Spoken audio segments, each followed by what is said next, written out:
Medjugorje, avec qui? Quel est votre... Claude, Claude.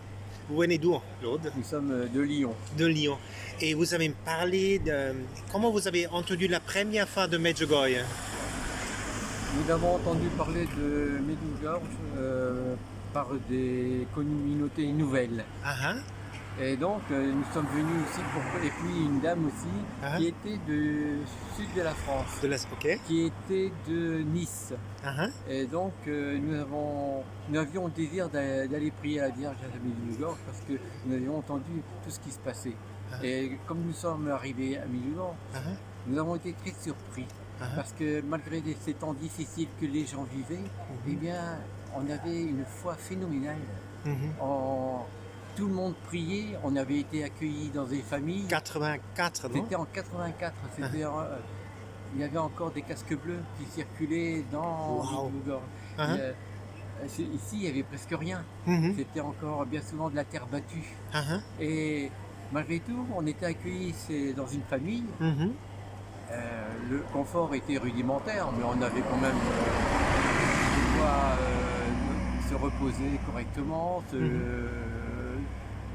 faire les toilettes et tout ça. Mhm. Mais surtout, il y avait un accueil très sympathique. Mhm. Les gens étaient contents de nous voir arriver pour prier. Mhm. Et alors, on a vu une foi phénoménale ici. Mhm. On priait la Vierge Mhm. et on sentait cette présence de la Vierge. Ah, ah, Et maintenant, on revient pratiquement presque 40 ans après. wow. Bon, tout est construit, c'est plus pareil. Ça a pris de l'essor.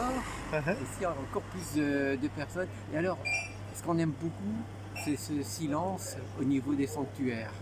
On aime cette prière, les Eucharisties, Ah, ah. on sent que c'est fervent. Ah, ah. Regardez, comme ce soir, nous sommes allés, il y avait le chapelet. Ah, ah. Avant, l'Eucharistie. Cette Eucharistie soignée, tout le monde prie. Et après, aujourd'hui, comme c'est vendredi, il y avait la vénération de la croix. Mhm. Mais autrement, il y a l'adoration 1 heure Mhm. après l'Eucharistie. Mhm. Et vous pouvez regarder, presque personne ne bouge. Tout le monde reste pour prier encore 1 heure, adorer le Seigneur après l'Eucharistie. Alors, on sait bien qu'on est tous portés par la prière et on aimerait vivre ça chez nous aussi. Chez nous, il y a aussi l'adoration. Mhm. Par exemple, à la basilique de Fourvière, Mhm. il y a l'adoration toute la journée, sauf bien sûr pendant l'Eucharistie. Et après l'Eucharistie, il y a encore l'exposition des Saints-Sacrements. Et les personnes restent là pour adorer le Saint-Sacrement. Bon, il n'y a pas autant de monde qu'ici encore, mais ça va venir. Voilà. Voilà, c'est super bon. Et qu'est-ce que vous disiez aux gens qui ne connaissent pas Medjugorje? Qu'est-ce que c'est? Pourquoi ils devraient venir? Non, c'est vrai que on n'en parle pas comme ça, Ah, ah. mais Ah, ah.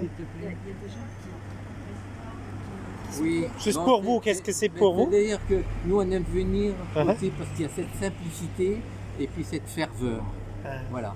Et c'est vrai que avec la ferveur des autres, on est tous ensemble, mais tous être contents de briller, comment dirais-je, oui, contents de venir prier la Vierge avec la confiance. Voilà. Et ça fait du bien. Merci pour cette belle interview.